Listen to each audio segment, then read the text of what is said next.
every morning is very important to me. That 8:30 to 10 o'clock block is mine. Any other time you can schedule with me.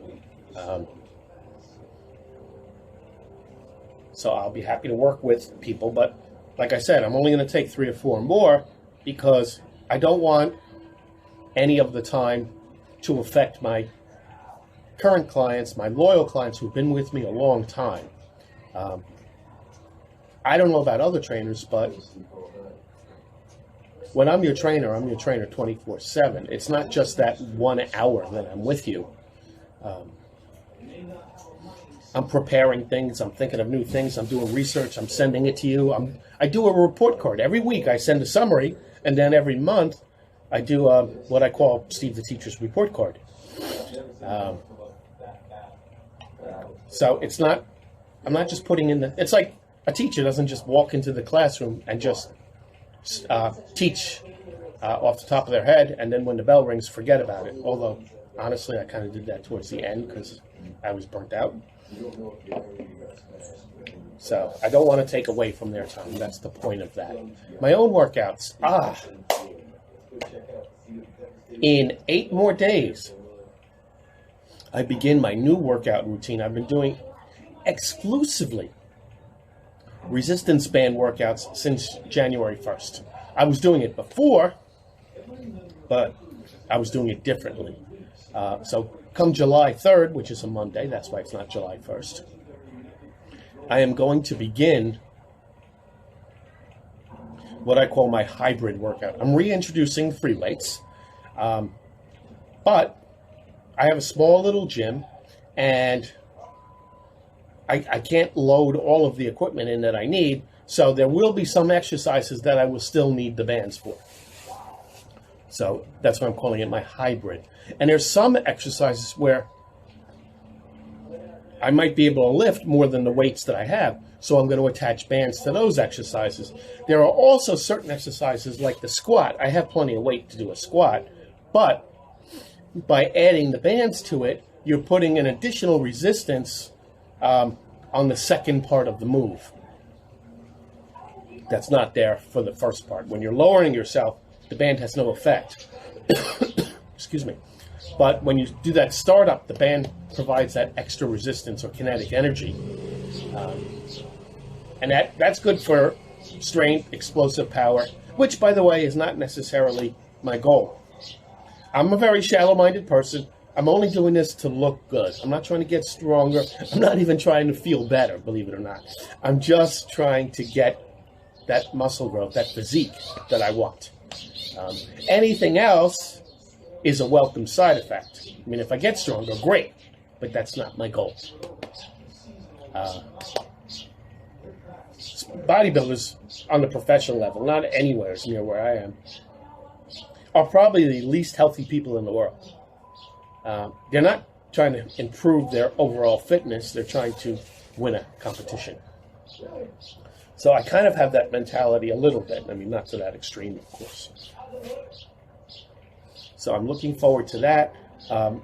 I've gotten some new equipment in as of late to help me facilitate this. I got an easy curl bar. We're especially going to use that for the barbell curls because I really want to improve my use of supination. I'll make a video on that later. Within my bicep routine. I just got dumbbell handles, and my wife very kindly ordered me some extra weights. They're being delivered maybe today or tomorrow, because I did every kind of manipulation I can to get the dumbbell handles donated to me, and I got them. But what eluded me, what failed to activate my brain was that, see if I can explain this in a way.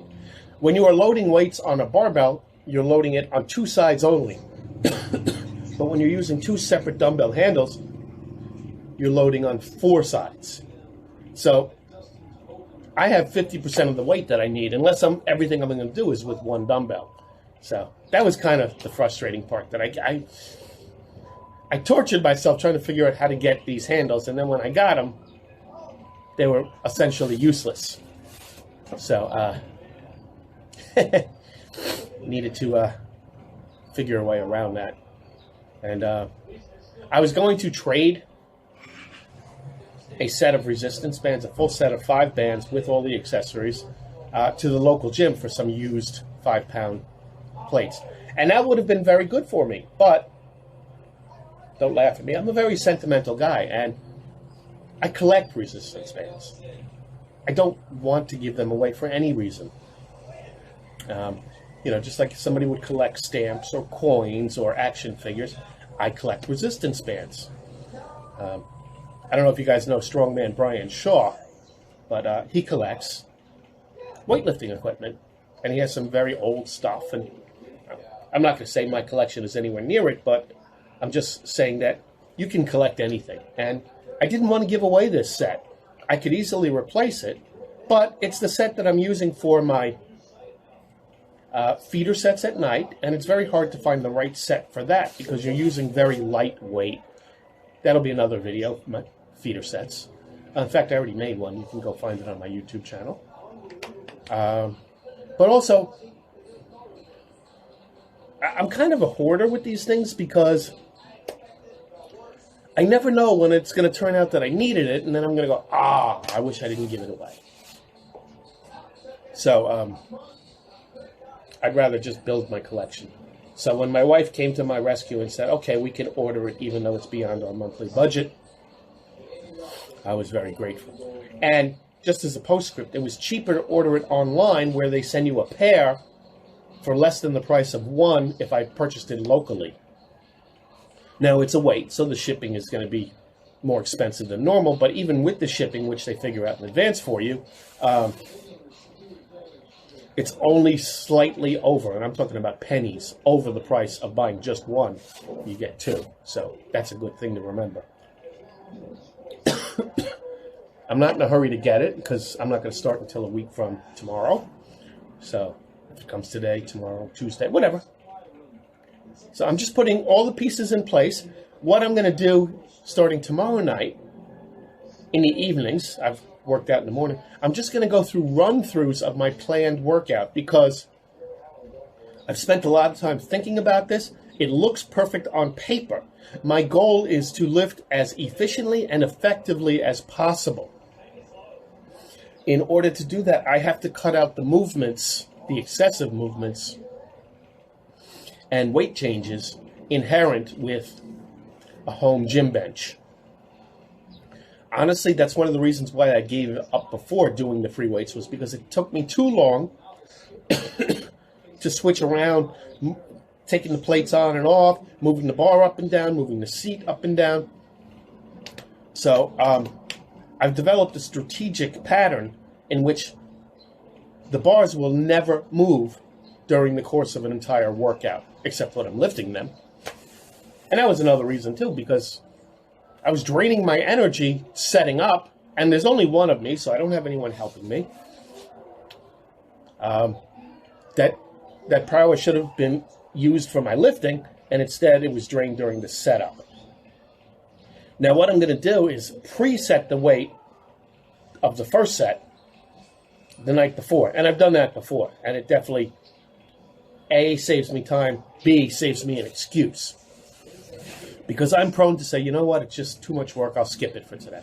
But if it's already in place, I'll do it. And I've done that before. But let me just give you an example with the chest. When I was only working on one body part at a time, now I'm working on 2 body parts at a time. But it's the same concept. For chest, I would do these 3 exercises in this order. Bench press, incline press, decline press, flat fly, incline fly, decline fly. 6 exercises, and each time I would have to move the weights and or the bench. When I do this same exact workout with resistance bands, it takes me less than an hour. When I was doing it with the free weights, it took me almost 2.5 hours, and that's why I just gave up with it. It was just too much. So what I'm going to do, just for an example again, I will use the free weights for the barbell press, the flat bench press. But then, and by the way, I'm doing it with triceps this time. So the bar will be set at the lower setting, The night before, I come in, I do 3 sets, 4 sets of bench presses.